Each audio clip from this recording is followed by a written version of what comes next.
Hey there, Mr. Sutton here with the Pre-Cal Honors 2-4 Extra Practice number 2 solutions on graphing polynomials in intercept form. To graph this polynomial, let's begin by getting the roots, the x-intercepts. That'll be whatever zeroes out these factors. So for x squared, we can say x equals 0 would be one of the roots. And then for x minus 7 squared, that would be a root of x equals 7. Let's graph these now. We have the origin here, x equals 0. And 7 is going to be somewhat to the right of that. And now let's talk about the y-intercept. So actually we already have that. It's this spot at the origin. It's both an x and a y-intercept. But if you weren't sure, you could plug 0 in for x just to check. So negative 0 squared times negative 7 squared would give you the y-intercept. And that's going to be 0. Let's also get the end behavior. So we can find that by ignoring this minus 7 here and whatever other constants there are. So this is essentially a negative x squared times another x squared. So that's going to give us a negative x to the fourth. In general, negative x to an even power.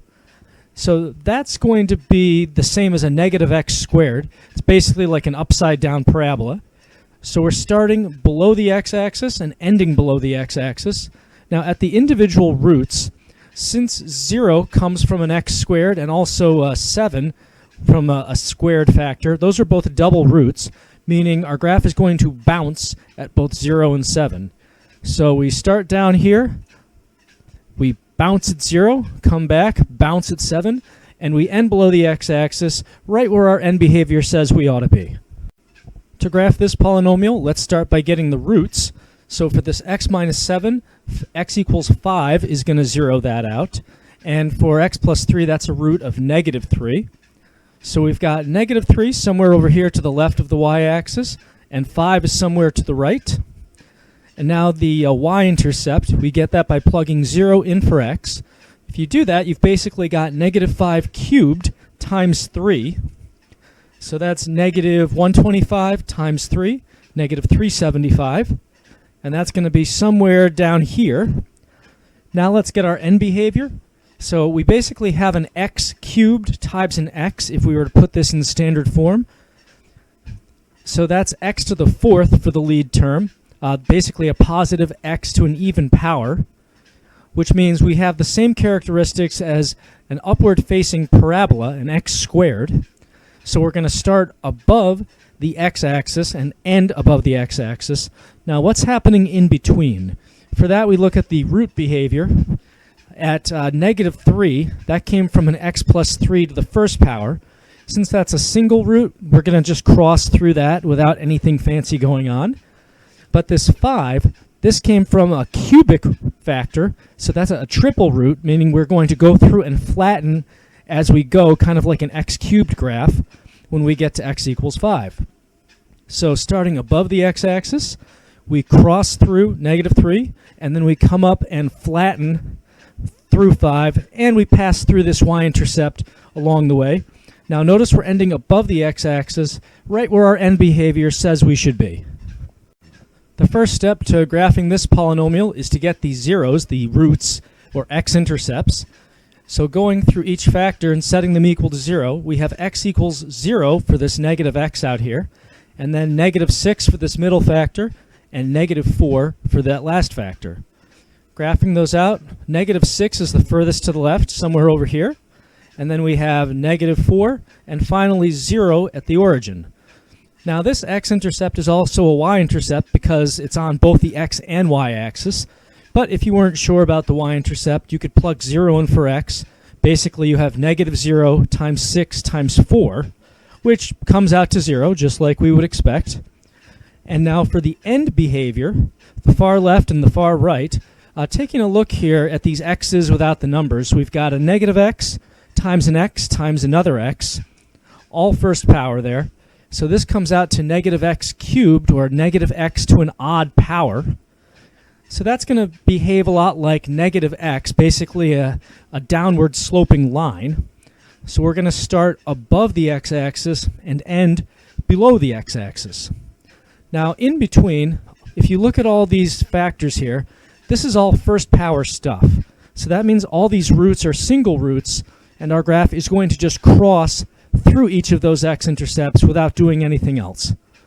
So putting it all together, starting above the x-axis, we go through -6, come back, cross through -4, come back, cross through the origin, and we end below the x-axis, right where our end behavior says we're going to.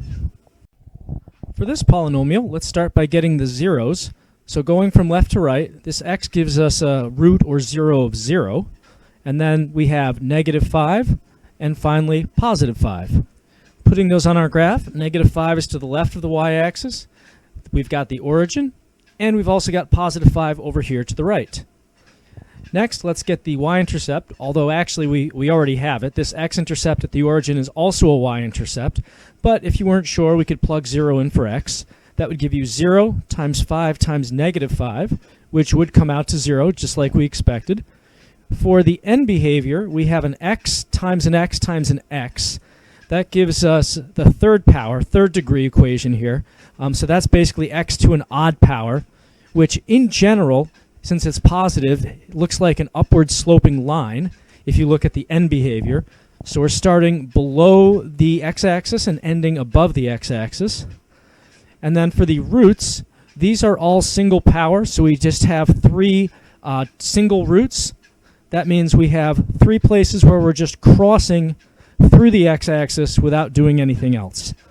So now starting below the x-axis, we're going to cross through -5, come back down, cross through 0, and then cross through 5, ending above the x-axis as our end behavior tells us we're going to. For this graph, we have to start by getting the zeros. So x squared gives us a 0 of 0, and then x plus 2, that's going to be a 0 of -2 that zeroes out that factor. For the y-intercept, well actually let's put these on a graph first. So we've got -2 and then 0. Now for the y-intercept, this x-intercept is also a y-intercept because it's at the origin. But you could plug 0 in just to double check. So that would be -0 squared times 2, which would give you 0. So moving on now to the end behavior, we've got a -x squared times an x basically. That's -x cubed, in general, a -x to an odd power. So that's going to behave a lot like a downward sloping line in terms of end behavior. We're going to start above the x-axis and end below it. And now for the root behavior, at -2, since that's a single power factor, that's a single root, meaning we're going to cross through -2.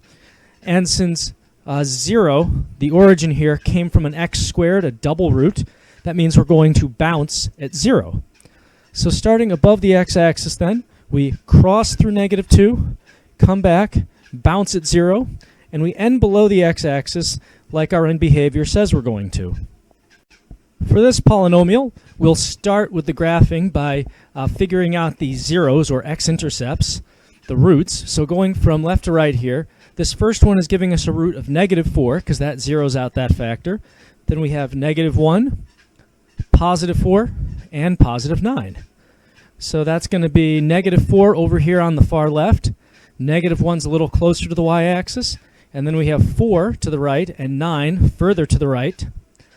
For y-intercepts, if we plug 0 in for all the x's, we have -5 times 4 times 1 times -4 times -9. So that's -20. Still -20 after multiplying by 1. -20 times -4 is 80. And then 80 times -9, that's going to be -720, which is going to be somewhere down here on the y-axis, not drawn to scale. So at this point, let's find the end behavior. To do that, we take a look at the sign out in front here, along with all the x's and their exponents. So we have a negative x times x times x times x. That's -x to the 4th. In general, it's a -x to an even power. So this is going to look a lot like a -x squared, an upside down parabola, if you just look at the end behavior. So we're starting below the x-axis, and we are ending below the x-axis. Now for the roots, you'll notice that these are all single power factors, meaning these are all single roots, meaning that we are going to cross like a line through all of them.